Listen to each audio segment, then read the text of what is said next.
E a direção do Inter começa a tomar providências para receber valores milionários referente à venda de atletas para um clube brasileiro. Também o Inter acaba sendo condenado sobre a situação envolvendo o Thiago Maia. E eu te trago detalhes sobre isso também, falando sobre SAF, a primeira reunião que aconteceu nessa sexta-feira e que não traz boas notícias ao torcedor do Inter. Tudo isso e muito mais no vídeo de hoje. Não esquece, vai deixando o teu like, te inscrevendo no canal e ativando o sino das notificações, é muito importante para que a gente continue crescendo por aqui, fechou? A meta até amanhã. Tem vídeo hoje, tem vídeo no domingo. A gente tem que bater 9.000 inscritos. Falta mais ou menos 40 inscritos. Então tu que não é inscrito ainda, te inscreve, vai ajudar muito. Tá muito próximo dessa meta e eu conto com a tua ajuda agora. Te inscreve no canal. Vamos lá, gente. Deixa eu começar falando aqui sobre a situação envolvendo o SAF. Na verdade, nem é SAF, mas envolvendo a primeira reunião que busca angariar novos recursos financeiros ao Inter, para que o Inter se desafogue de uma dívida milionária, que está se tornando uma dívida bilionária. Né? A gente está chegando a 1 bilhão de dívidas. Então, foi montado, como você sabe, um comitê onde tem antigos presidentes, né? O Marcelo Medeiros, também foi colocado o Fernando Carvalho, tem o presidente atual, que é o Alessandro Barcelos, tem Záquia, também tem a situação do Comitê Técnico de Assessoramento, que tem, por exemplo, a Odi Cunha, que é um cara que está sempre muito por dentro desse assunto. E ontem teve a primeira reunião. E aí vem uma primeira notícia que talvez não agrade muito o torcedor, tá? Que é o afastamento do assunto SAF.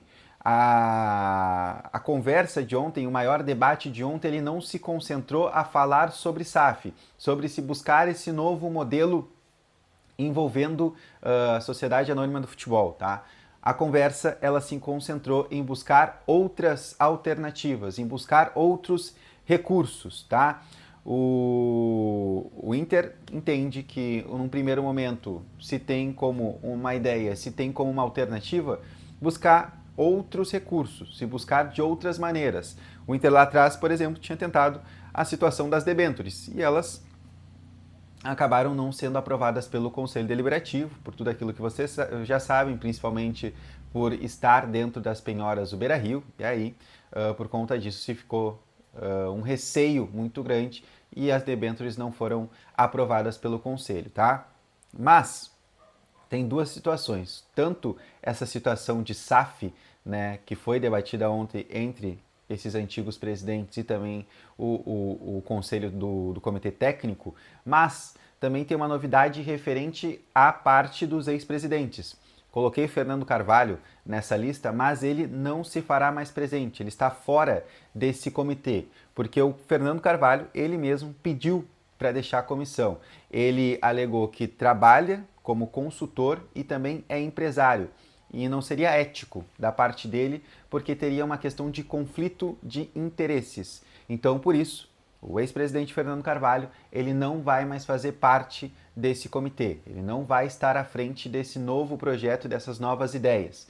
Então, é algo muito importante, porque dentre os nomes que tinham, como Carvalho, como Medeiros, o próprio Barcelos, o próprio Záquia, o Fernando Carvalho é o cara que se tinha uma expectativa maior, né, de questão de experiência. Também porque ele já atua há muito tempo nessa área, né, mas também porque é o cara que foi multicampeão pelo Inter, tem Libertadores e Mundial no currículo. Né? Então foi um cara que conseguiu tirar o Inter de um momento muito complicado lá atrás, antes mesmo de ser campeão disso tudo, mas por ele estar nessa questão de consultoria e também trabalhar como empresário, ele achou melhor sair dessa situação, tá? Mas é bom pontuar aqui. Então, ontem, nessa primeira conversa, não teve SAF, foi algo buscando outras alternativas antes de chegar no ponto da SAF e também a saída do antigo presidente, o ex-presidente do Inter, Fernando Carvalho. Agora, a gente vai começar a falar sobre um assunto importante, gente, que é sobre o Inter ter sido condenado pelo CNRD, tá? Era algo que já estava há muito tempo pipocando, né? Demorou bastante até para sair uma situação envolvendo. O Flamengo tinha colocado o Inter no CRND há um bom tempo. E essa situação ontem, ela teve a primeira condenação envolvendo esse caso do Thiago Maia, Flamengo e Lille, tá? O Inter foi condenado a pagar valores para o Flamengo, tá?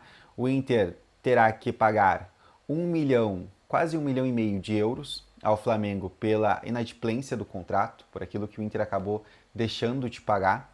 Também o Inter foi condenado a pagar mais 51 mil reais ao Flamengo de título de custos processuais. E também o Inter deve ao Flamengo um valor de 467 mil reais. A questão de honorários advocácios, tá certo, advocácios, tá? Então, todos esses valores o Inter foi condenado a pagar ao Flamengo e também o Inter deve pagar as demais parcelas que tem no contrato. O Inter tem, acho que mais 2 ou 3 parcelas ainda em 2025 para pagar ao Flamengo e depois só volta a ter que pagar em 2026.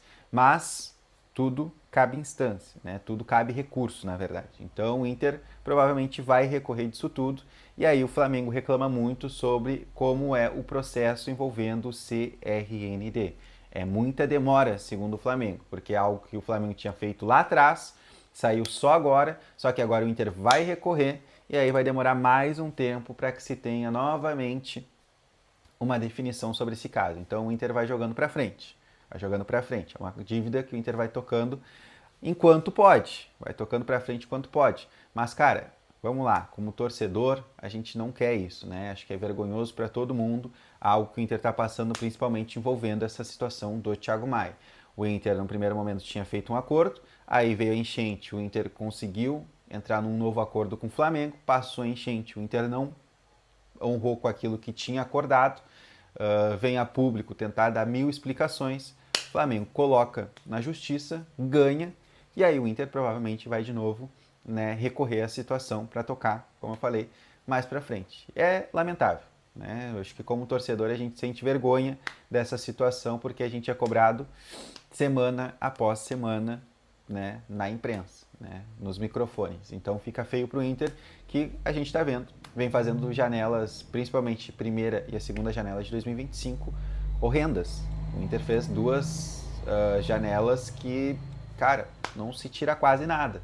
Dá para pegar o Juninho da primeira janela, que veio do Midland da Dinamarca, e que hoje é titular do Roger, e também agora nessa segunda janela o Alan Rodrigues, que inclusive, quando o Inter anunciou o Alan Rodrigues, o Flamengo vai lá e solta uma nota falando que, cara, um absurdo, um time que está devendo tanto pra gente, né, tá devendo, sei lá, o Inter acho que deve mais ou menos 3 milhões ou os 4 milhões de euros da contratação do Thiago Maia e está contratando um cara também pelo mesmo valor, né? Então, por conta disso, fica cada vez mais feio. Mas, aí vem um grande ponto, não é só o Inter que deve, tá?